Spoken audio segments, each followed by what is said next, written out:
Well, we saw last evening the opposition launching its 10-pillar strategy of a manifesto, Mission Jamaica Love. And Chevon Campbell was inside the ballroom where it was launched yesterday. Good morning, Chevon. Good morning, Mr. Hughes, and good morning to our listeners. Good. All right. I want you to take our listeners, viewers, into the room last evening. Yes? Tell us the program, what happened, the focal point, the focus, the key points. Okay, well, the proceedings, as you said, was at the Jamaica Pegasus Hotel. We started about on time, a little after 7 o'clock in the evening. Proceedings kicked off with the PNP's president, Mark Golding. He spoke to, as you said, Mission Jamaica Love, which is an acronym for Justice for All, Access to Quality Education, Modern Infrastructure, Agriculture and Food Security, Innovation and Industry, Care for the Vulnerable, and Accountability in Governance, while love is land, housing and ownership, opportunity for youth, violence prevention, and environmental resilience. So he kicked off the proceedings by acknowledging that the country has made some steady economic gains over the last 15 years or so, making sure to emphasize that much of that foundation was laid by the People's National Party. However, he decried what he said was the lack of any real meaningful pass-through to the average Jamaican in the lower rungs of society, suggesting that despite the macroeconomic gains, as they would say, Jamaicans aren't feeling it. He pointed out wages are still low, the youth are still struggling to get meaningful employment, the country's infrastructure is still in a poor state, the country's healthcare system, such as it is also in a poor state, according to him. And he says that is where Mission Jamaica Love comes in, the 10 pillars that he believes will properly build Jamaica into a modern, inclusive, growth-induced, developed economy. And that is how he started. And then he passed over to the first pillar, that would be Donna Scott Motley, under justice for all and access to equal justice. And she spoke with much of the talking points that we've heard before in terms of they plan to redo the constitutional reform agenda, where they suggest it would be more inclusive, have a wider part for stakeholders to have a better say in where that agenda goes, making emphasis that they intend to put in a proper president that they said is accountable and chosen by the people. Why asked Donna Scott Motley at the end of the proceedings what she meant by that, if she meant that they would put an executive president, and she sort of suggested no, that's not the intent. What they wish to do is to present what they consider a slate of potential candidates, and in some way Jamaicans will have a say in who those candidates will be, and selected to go to finally the House of Representatives and the Senate to decide finally who will be the president of Jamaica. But they will put in a mechanism for Jamaicans to have a greater say in who that president will be. So hold on. Let us see if we can understand what you're saying. So the manifesto section that I read speak of directly, elected by the people. Well, it says chosen by the people, not elected. It says chosen by the people and accountable to the people. Directly chosen? It didn't say That's directly. a word. I didn't say directly, just elected. chosen. Chosen. So what does that mean? As I said, she didn't give full details. I want to pursue it further with her, but to suggest that through some mechanism, Jamaicans will have a voice in who the president of the country is, beyond it just going to the Senate and the House of Representatives. But she didn't give me any great detail about that. But it's not an executive president. Oh, but there's going to be a short list of potential candidates? Yes. Who will be put to the House and the Senate? Yes. And then the House and the Senate will choose That's from my them? understanding, as explained yesterday. But as I said, so it needs more clarity. Yes, I want to pursue more details on that, because it's an interesting question. When you see the word chosen by the people, you believe correct. that's... It says replacing the British monarch with a Jamaican president chosen by and accountable to the people. Chosen by and accountable to the people. Yes. So chosen by the people means what? And that is the very key word that I put to her. But my understanding based on the little discussion I had with her at the end was that it's not an executive president. It's a model where you get a mechanism where the people get to decide a list of those people. Well, she also spoke to fixing the court infrastructure, which she believes is in a poor state that needs further reform. And she spoke to other matters of legal reform. This is an interesting one where she wants the Jamaican language recognized as part of the country's national identity and also protecting historically marginal groups. And under that, they want a national ban on hair discrimination, so that constant debate over whether dreadlocks should be allowed in school or not would be ended under the People's National Party, as I don't understand it, as well as... So that is to be made clear. Yes. There can be no discrimination based on their hairstyle. And another interesting one is the full recognition of Rastafaris as an indigenous religion with associated rights and a modernization of the Maroon Accords as decided long ago. She wants a modern, realistic interpretation of that document. The Maroon Treaty? Yes. Oh.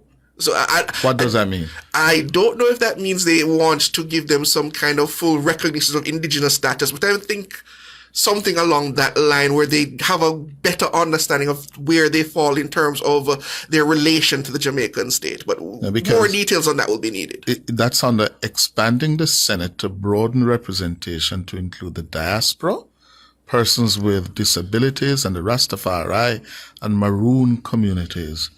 Well, that one is going to be interesting because the diaspora in the Senate, there's a strong public sentiment. There's a very strong debate about that. Yes. If you don't live here, you can't pass laws to govern who live here. You must live here and be subject to the laws you are proposing.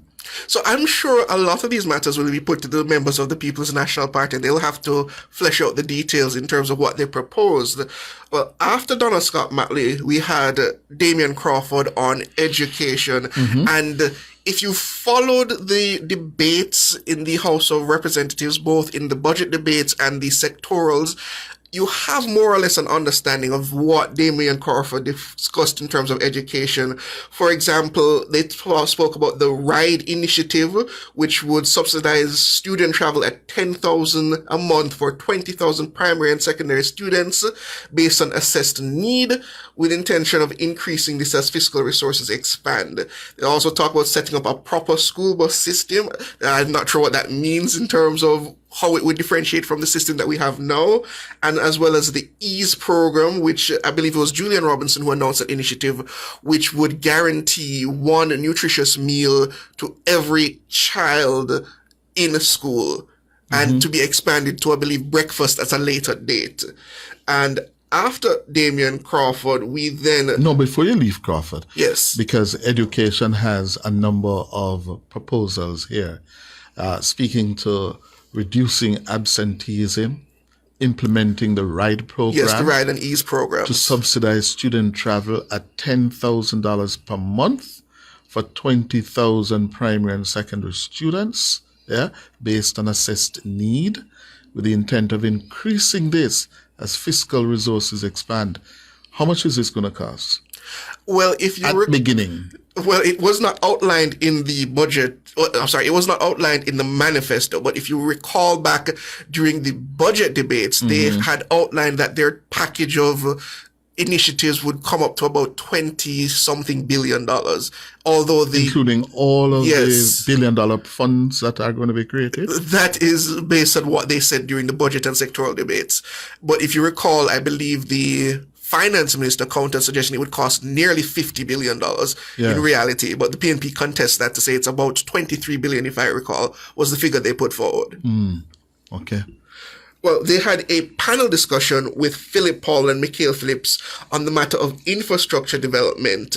And again, if you listen to the sectoral debates and Philip Paulwell's contribution during that, as well as Mikhail Phillips, you have an understanding of what they discussed. He spoke to the need to build more in terms of solar energy and moving toward that direction.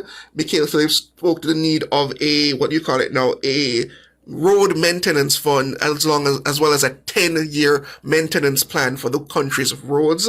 Philip Paul spoke to a what he called a small-scale mini-grid solar system for those, I don't want to use the word very derogatorily, but those communities that suffer from a high deal of electricity They theft. steal electricity. Yes, he believes that the government should do more in terms of getting them into the legal system through what he calls a mini-grid solar system, where they would connect to that rather than the illegal infrastructure that they now pursue. And Mikhail Phillips spoke to the need to improve the services of the JUTC and, as I said, rehabilitate and properly maintain the country's roads. We also had a presentation from Dayton Campbell and the Southeast Elizabeth prospective candidate, I believe that's Miranda Wellington, and they were speaking to agriculture.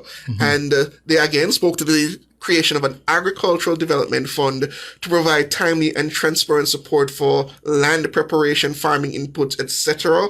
They also spoke to That fund is going to be financed by the Consol Fund or what?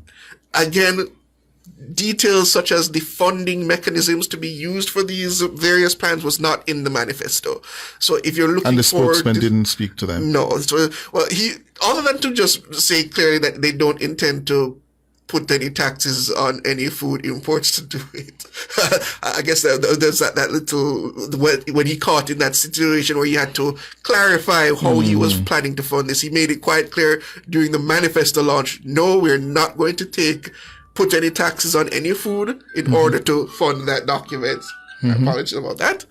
And they also spoke to what he said was providing long-term access to proper water infrastructure through a new national irrigation plan to replace the one that we have currently in existence. So at the end of the evening, we didn't hear from the Shadow Minister of Finance? No, he was present at the function, but he did not speak. And I don't recall a specific area in terms of the manifesto presentation that would be covered specifically on finance, not in terms of fiscal policy. Well, all of these proposals are going to impact finance. Yes. Yeah. So I would expect to hear from but that's why you have your Shadow Minister of Finance. Yeah. For talking glibly and broadly. Yeah. When the road hits a tire, how are you going to finance them? Where's the fiscal space going to be coming from? We should hear from the Finance Minister, the Shadow Minister, of Finance. As I said, he was present in the audience, but at no point did he take to the stage to discuss matters. Again, the People's National Party suggests that this is just an outline. They have other initiatives they would like to discuss, but they expressed a fear during the presentation that what's going to happen in the coming days after they've released this manifesto, they expect that the JLP is going to one-up them. Say that, well, we say that we're going to give you 50,000 houses. The JLP said they're going to give you 60,000. We said they were going to put in this initiative. The JLP is going to put in this initiative above it. So they're saying we're keeping some things closer to the chest. Until the 3rd or after the 3rd? I suppose until the JLP has launched their manifesto and outlined their promises and said, well, we will then... Well, we heard from Damien before. That's why the PNP has not gone down this road of outlining their policy alternatives, was because they feared that the Labour Party would steal their ideas. It's 3 weeks to go. Did you hear anything last night that was big, a big idea that is new, that could really ignite the people of Jamaica, that the Labour Party would have to stop and say, well, probably we should see how we could do this? That, in terms of what was announced yesterday, as I said, if you, as a listener, as many of our YouTubers and other nationwide viewers, a keen listener of the sectoral presentations, the budget debates, the State of the Nation debates, you would have heard many of these proposals already. They wouldn't come as a shock to you when you heard them suggested or read out in the manifesto. None of them would. I won't say none of them would, but majority of what was discussed, the key big initiatives, you would have heard them already, and you would have settled on to what your opinion of those would have been. I mean, it went so to the point that many of the spokespersons got up and said, as much as the JLP would want to say that we've presented no plans, look at our manifesto. We've presented all these plans to you before. So that is a lie, according to them, that we have presented no plans to the Jamaican people. So If that is their position, then it would seem that this manifesto is more of a codification of what they've already said to the Jamaican people. And it would still be up to the Jamaican people if those promises are persuasive enough to give the PNP a turn in government. But did you get a sense from them that now that they have outlined Jamaica Love, marketing it as Jamaica Love, they're going to be staying on message now and promoting these ideas or these initiatives?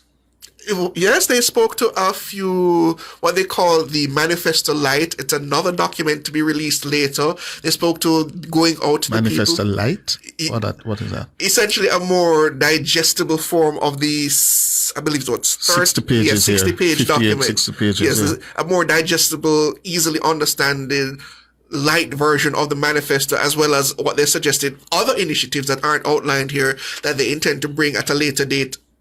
I assume before the actual general elections. Okay. And then further discussions there. Hold it for me. If you would like to ask Chevon a question, let's go to the break and come back. We are getting more details now on the PNP manifesto launch yesterday, all of about 58, 60 pages, and it's up online. You should try and read it. Yes, it's important that you read it. And our reporter Chevon Campbell was there. Among the things here, Chevon, I'm reading it through.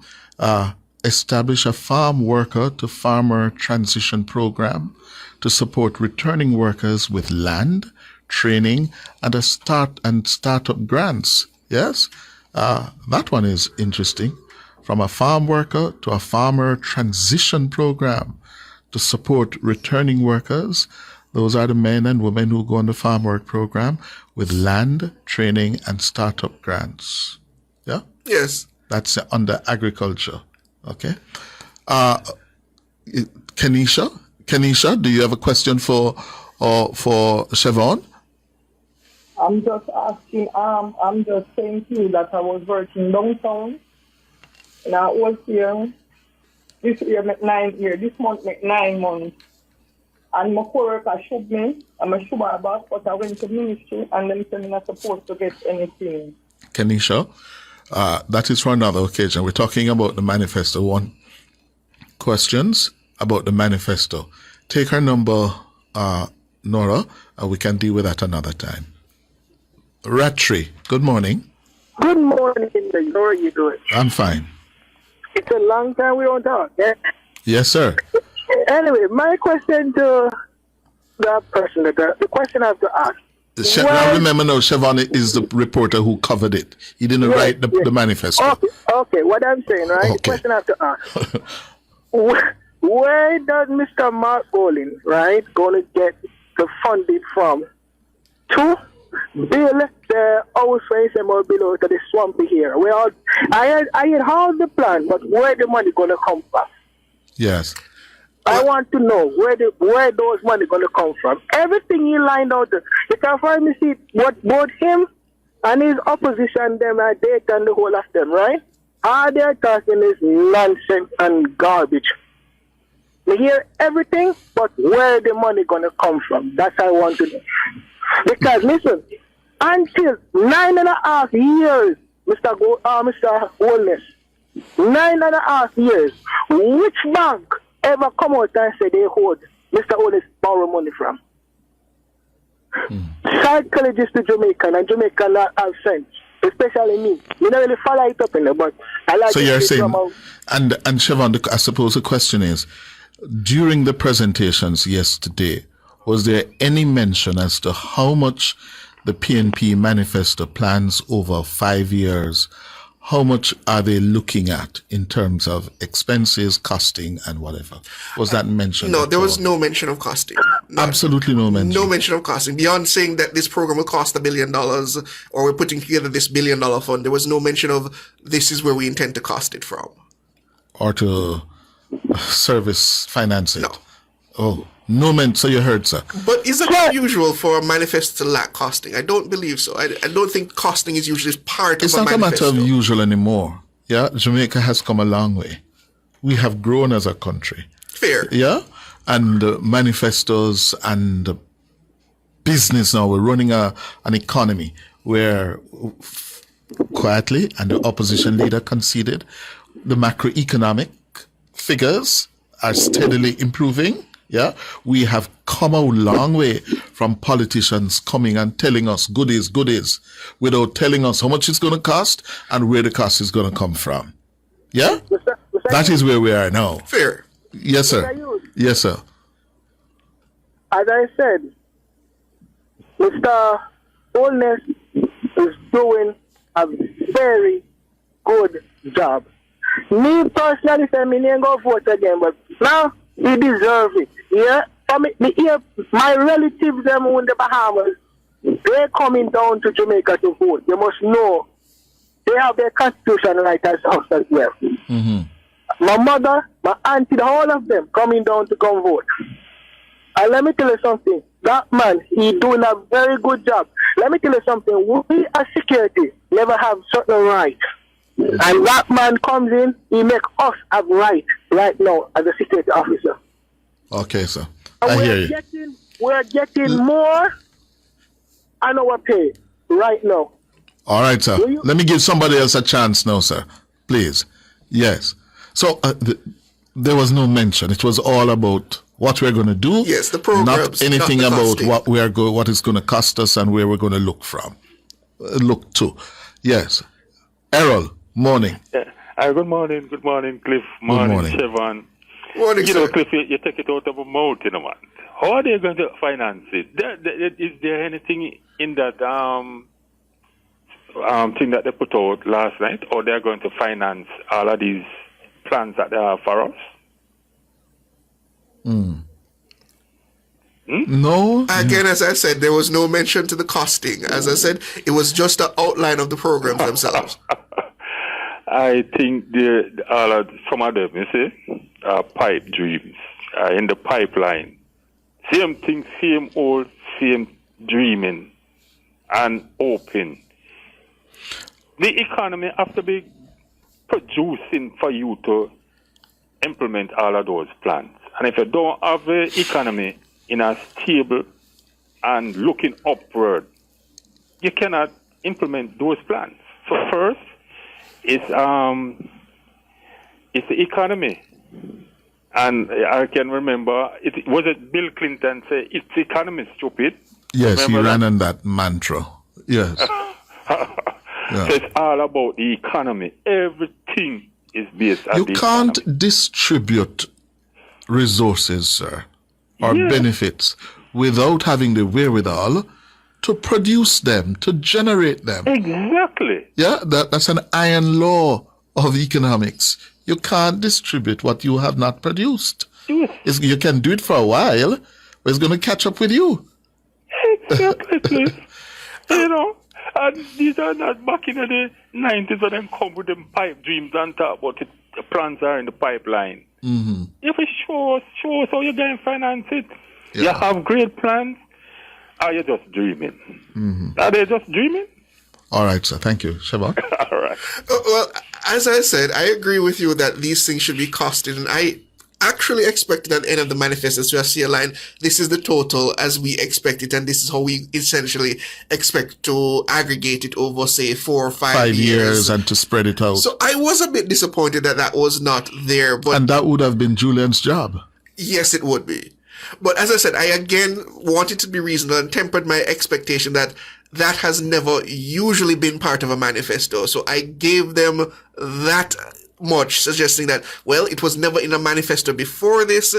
I almost would not expect to see it in a manifesto now, even though I think it would still have been a good idea to put it there. As I said, they discussed it.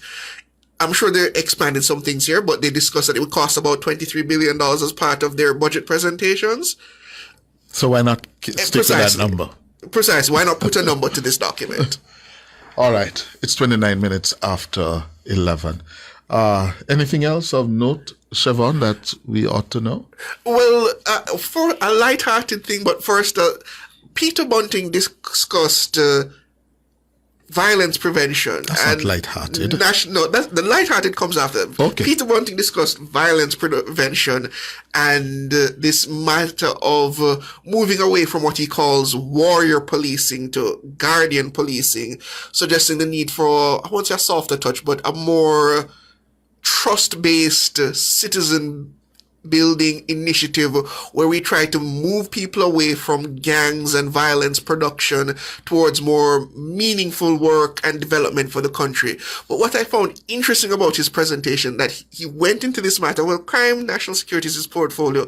He went through the entire presentation without mentioning the murder rate or the crime rate even once. I had to say that was a masterful maneuver. He did not at any point mention the decline in murders or the decline in crime even once during the presentation. And you call it masterful. It took some level of creative discussion to avoid that topic when you're talking about violence prevention and crime, to avoid discussing the murder rate and to avoid discussing a fall in the crime rate. It's quite masterful. And I think Mr. Bunting understands how to make those kind of maneuvers. Others will say it's bad mind. You can put it that way. And a light-hearted moment. Because I don't know how you can, as a potential future Minister of National Security, not take a leaf out of the book of Mark Golding at the same function, where Golding started by conceding that, listen, the macroeconomic indicators have been improving steadily, but, yes, and that is the way to do it as an opposition politician, yeah? And Peter Bunting, who was there and who had to call for divine intervention, going to talk about violence prevention and don't concede that, listen, we have made some progress. That would have been far more credible for him. Yeah? Not masterful, Chevon. And just a light-hearted moment during not a moment, it was through the entire presentation. On the billboard at the top of the stage, there was the big orange billboard, vote PNP, time come for Jamaica. But in the middle of the billboard was this one green, I believe it's a dead pixel as they call it, one green dead pixel throughout the entire presentation. Every single person's presentation. You want to say, right, I'm going to go sabotage it. I don't know if we could go. I'm assuming it was just a damaged billboard, but during the entire presentation, it was green. Mark Golding's head, the green dot. But beside everybody's presentation, you saw one green dot, and you could hear the comrades, some of the comrades around me, very upset about it. Oh. Why don't they fix the billboard? Fix the billboard. Oh. And I said, oh dear. And I found it quite comical because it was the Labour sabotage the entire presentation. The Labour people have sabotaged it. Yeah. Thank you very much, Chevon. Yes, sir. Good.